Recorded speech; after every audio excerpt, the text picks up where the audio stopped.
मेरे घोंसी के मालिकों, जैसा कि आपको पता होगा, लगातार आप मेरे से शिकायत करते रहे कि सरकारी अस्पताल के डॉक्टर गायब रहते हैं और वहाँ उनके दलाल बैठे रहते हैं जो ये बताते हैं कि डॉक्टर साहब किस नर्सिंग होम में होंगे।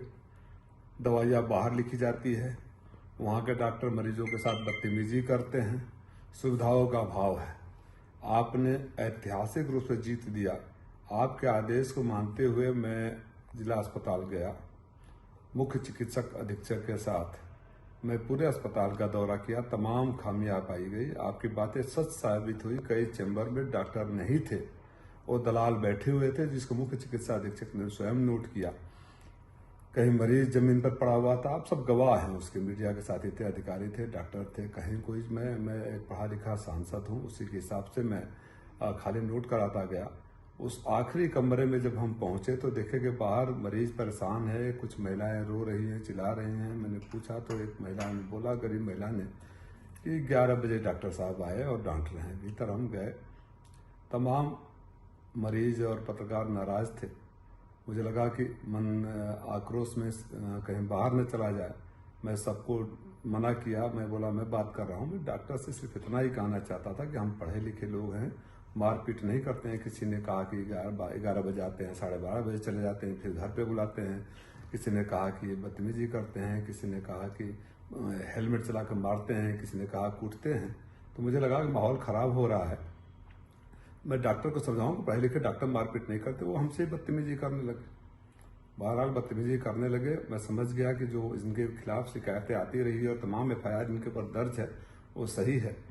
मैं चला आया।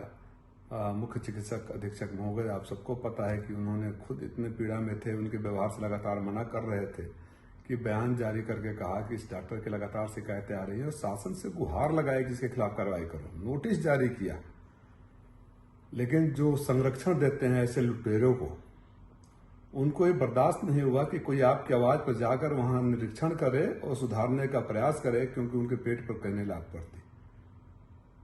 उनके सह पर डॉक्टर के जवाब को, जो शो का नोटिस मिला था, जवाब को ही पुलिस की कॉपी निकालकर मुकदमा मेरे पर दर्ज कर देती है। ये अद्भुत घटना आपके मऊ में, ये कारनामा मऊ में ही हो सकता है कि जिसके सबसे बड़े डॉक्टर अधिकारी ने, जिसके खिलाफ, जिस डॉक्टर के खिलाफ अनुशंसा करी हो, कठोर कार्रवाई की शासन से गुहार लगा रहा हो, पत्र लिख रहा हो, उस डॉक्टर को बचाने के लिए उस सांसद पर ही केस करा दिया गया जो आपके सवाल पर वहां गए थे।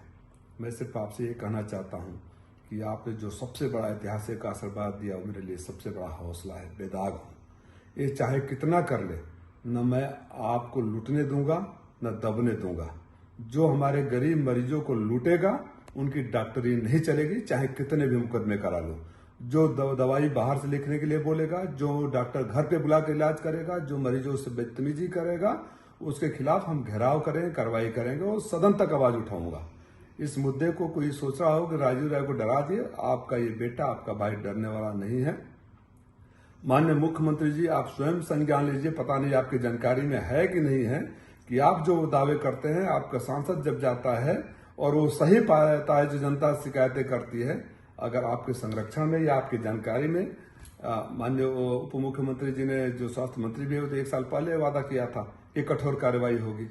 तो जो उप मुख्यमंत्री ने वादा किया, जो मुख्य चिकित्सा अधीक्षक गुहार लगा रहे हैं, लेटर लिख रहे हैं, अगर उस पर कार्रवाई नहीं हुई तो आपकी आवाज उठाने वाले पर जो कार्रवाई करता है उसके खिलाफ तो जनता सड़कों पर उतरेगी। और जिन लोगों ने भी ऐसे संरक्षण दिया है उनको तो जनता के नजरों में आज कहां खड़े होंगे वो स्वयं सोचे।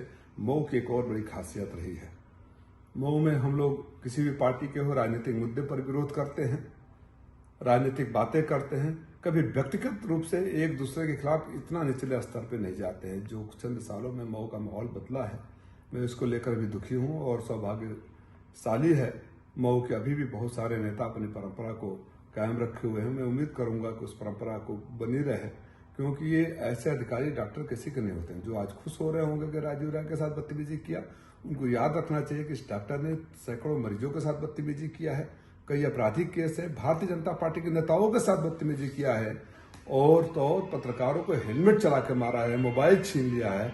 ऐसे छिनैती, डकैती और मारपीट करने वाले डॉक्टर, जिसके ऊपर कई आपराधिक मुकदमे दर्ज हैं, उसको बचाने के प्रयास करने वाले कितने बड़े महापुरुष होंगे, ये मैं घोसी के मालिकों के ऊपर छोड़ता हूँ। हौसला रखिए, मैं आपके साथ हूँ। आज जहां भी आपका अपमान होगा, शोषण होगा, दबाया जाएगा, लूटा जाएगा, सांसद नहीं भाई और बेटा बनकर खड़ा रहूंगा।